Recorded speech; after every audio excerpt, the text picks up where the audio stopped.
Watch and burn. Hey everyone, so tonight I wanted to discuss Marilyn Manson's massive breakthrough record from 1996, and that of course is Antichrist Superstar.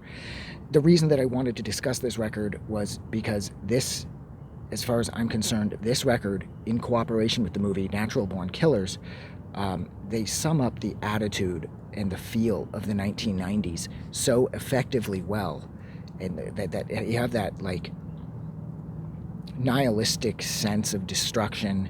You have the overt drug use, the obsession with violence, and then the lingering sort of satanic influence that was still kind of hanging around somewhat from the 1980s.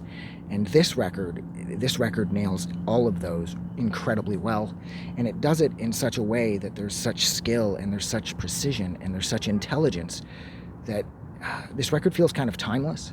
I mean, I could argue that Hollywood by Manson sort of feels the same way, but that's almost more like his like rock opera, I suppose. That Hollywood felt more operatic to me, whereas this record just feels like chaos.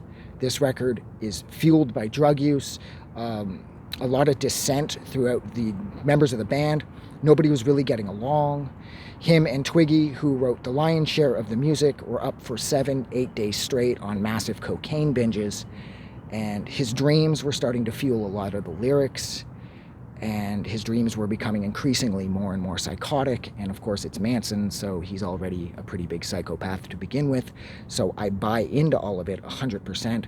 I believe his psychosis. I don't think for a second that he was holed up somewhere in some 5-star hotel, you know, giving interviews claiming that he was all high on coke and things were falling apart all around him, and he was getting increasingly more and more paranoid because of the drug use, all the while hanging out by the poolside and occasionally writing some lyrics to do with some crap that he didn't feel. This record is dripping with like a real sense of dread. There's like almost like a post-apocalyptic take on every track on this record. And I also love how this could potentially have been written written in accordance to wait, what am I trying to say here? Hang on, gotta clap that out.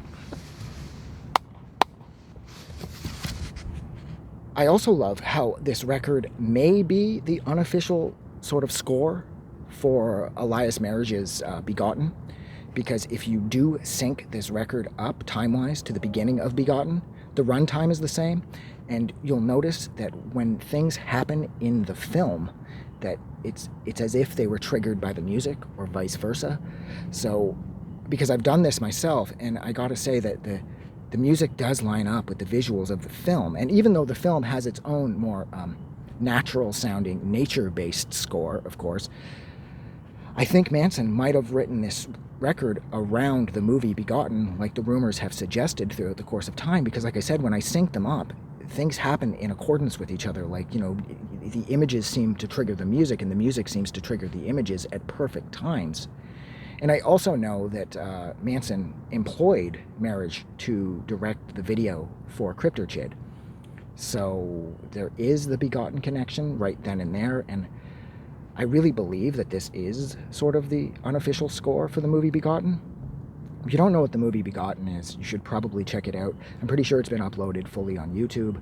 This is actually really creepy, actually, because I can't see shit.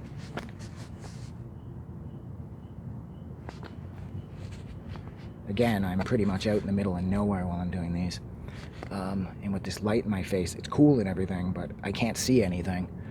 Another thing that I love about this record is how overall there is a ridiculously catchy sense. Like hook-wise, this record is really raw and in your face. Like the hooks on every song, like they go straight for the throat, and these songs are memorable. Of course, this has The Beautiful People on it, which is arguably the biggest song he's ever released.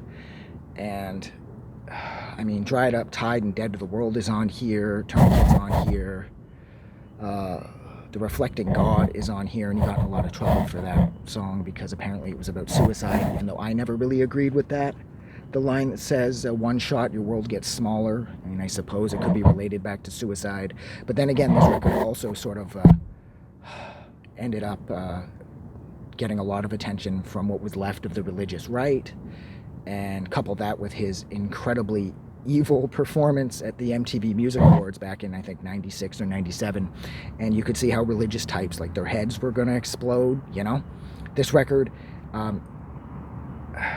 don't know. I think the weirdest thing about this album is how apparently he was working off a different clock, and how I believe he was a year ahead, because when you read the liner notes, it says that the record was recorded a year later, and that's because, according to Manson in his book, The Long Hard Road Out of Hell, he was operating from a futuristic time zone. I don't exactly know what that means. I'm not Manson. I don't fucking do a lot of drugs. But I love this record. It is so... There's something so genuinely evil about it. It's really unsettling. And I love how it's also a nod to the work of Friedrich Nietzsche.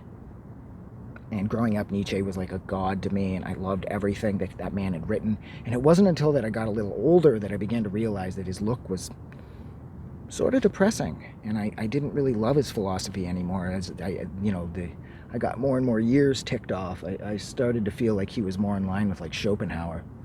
And I just don't like that nihilistic outlook, because I find life to be, for the most part at least, too much fun. But nonetheless, I love how Nietzsche was a massive influence on this record. I love how Trent Reznor and Twiggy were the ones behind the lion's share of the music.